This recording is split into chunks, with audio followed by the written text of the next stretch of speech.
Te he escuchado hablar sobre el crédito social. Eso me parece increíble y me gustaría que lo explicaras porque la gente no tiene absolutamente ni idea, seguro. Estamos hablando de que es un sistema único en el mundo. Luego ya entraremos a debatir si se puede extrapolar a Europa, a Estados Unidos, pero bueno, podemos definirlo como un sistema a través del cual China, mediante herramientas como la videovigilancia, la inteligencia artificial, el 5G, analiza a las personas y a las empresas y los califica en base a unos criterios subjetivos como un mejor ciudadano o una mejor empresa o un peor ciudadano y una peor empresa. Pongamos ejemplos para poder explicar esto de una manera adecuada. Ir, por ejemplo, a las diferentes manifestaciones a favor del Partido Comunista Chino son puntos positivos para el ciudadano. Y luego, por ejemplo, pues cosas que, bueno, comunes, ¿no? Que eso también se puede dar en Europa. Ser un ciudadano cívico también suma, robar, evidentemente, resta. Entonces, digamos que me parece una percepción muy...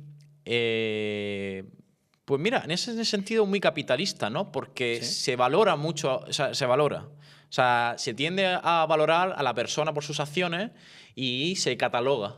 O sea, no todo el ciudadano es igual. O esos valores que tenemos aquí de igualdad, de equidad, en Europa allí no se da. Allí eres mejor ciudadano si estás a favor del partido o peor ciudadano si estás a favor estás en contra del partido. Y eso se califica con un sistema de puntaje. De puntuación, sí. Pero además que eso tiene una repercusión holística. Porque ya no solo... Te pongo ejemplo.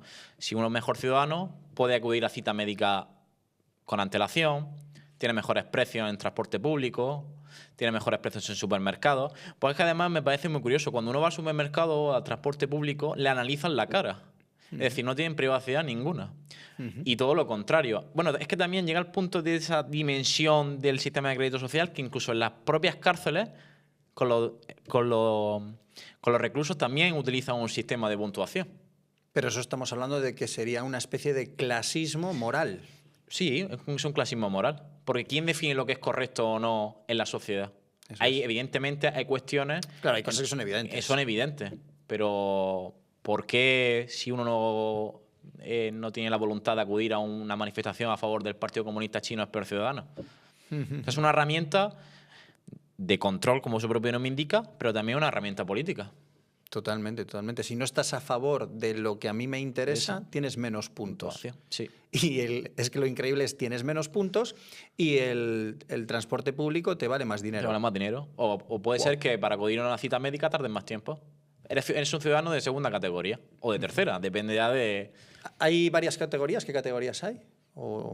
Para mí, y después de mi análisis de información, si hacemos una comparación con Europa, evidentemente. O sea, el hecho de que una persona, por ciertas circunstancias personales y o sociales, tenga que esperar más tiempo para acudir al médico. Sí, pero me refiero más que nada a si existe una nomenclatura con respecto No, a no existe clase A, clase B o clase C. No existe una clasificación metafórica ni categórica sobre respecto a ciudadanos, pero sí que es verdad que sobre la praxis sí que existen desigualdades. Oye, has hablado de videovigilancia. ¿Es cierto que China es el país más videovigilado del mundo? Sí, además se le denomina como la jaula invisible. O sea, no te puedes ni imaginar la gran cantidad de cámaras que hay en China. O sea, es que está todo está videovigilado. Pero ya no solamente ese concepto clásico de cámara que va vigilando las diferentes zonas del país, sino también, pues, en ese sentido, China sé que se ha abierto al mundo y ha utilizado las nuevas herramientas que tenemos, como la inteligencia artificial, el uso de móviles, para poder vigilar y controlar a la población. ¿Cómo están utilizando, por ejemplo, la inteligencia artificial? Por ejemplo, la inteligencia artificial la están conectando sobre todo con la videovigilancia para eso, para poder clasificar a los ciudadanos en cuanto a puntuación. Y a mí una reflexión que te hago, que he hablado de ella públicamente, y además que me aterra. Nosotros dos ahora mismo estamos hablando y nos echamos una foto y con inteligencia artificial simulan que hacemos una cosa. Si por lo que fuera le hicieran una foto a un ciudadano chino y transformaran su imagen, poniendo una imagen en la que quemara un cartel del Partido Comunista Chino, ¿qué crees que le ocurriría? Sí, su destrucción. Su destrucción como ciudadano y como ser humano. Es decir, la inteligencia artificial es una herramienta evidentemente muy positiva para la sociedad, pero hay que tener en cuenta dos cosas. Primero, la desvirtualización que se le hace y se le está haciendo a la inteligencia artificial, lo que va a crear problemas en Europa jurídicos y sociales y criminológicos, pero también hay que tenerlo en cuenta que en esa dimensión en China. O sea, que además esas problemáticas se incrementan. Y luego, pues, el reconocimiento facial también se está utilizando mucho en transporte público, en instituciones públicas, y eso que también hay que tenerlo muy en cuenta, porque hacen un mix de videovigilancia, reconocimiento facial, inteligencia artificial. En ese sentido sí que se han sabido adaptar al siglo XXI.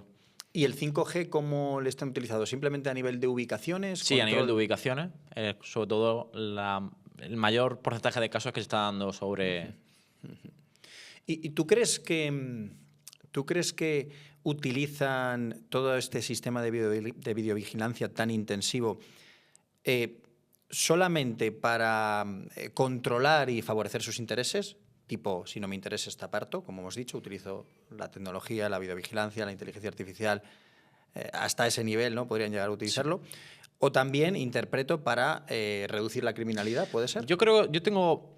¿Cuál es su objetivo principal? Es lo que quiero decir. Su objetivo principal es el que estamos hablando. Ese sentimiento de control, ese sentimiento que anula al ciudadano que va en contra del sistema, pero sí, evidentemente, el tener controlado a la ciudadanía, y no solamente a la ciudadanía, sino a un país, pues tiene evidentemente repercusiones positivas en cuanto a la prevención de la delincuencia. Y no solamente en cuanto a la prevención de la delincuencia, sino a la reducción y prevención de catástrofes naturales. Si nosotros con videovigilancia observamos que en cierto bosque de China hay un incendio indirecto, podemos mandar a las fuerzas militares, a la asistencia sanitaria, para poder controlar ese incendio. Eso también es...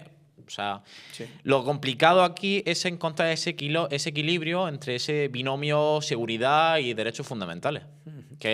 Claro, ¿y cuál es la excusa que ellos utilizan de cara al ciudadano, ¿no?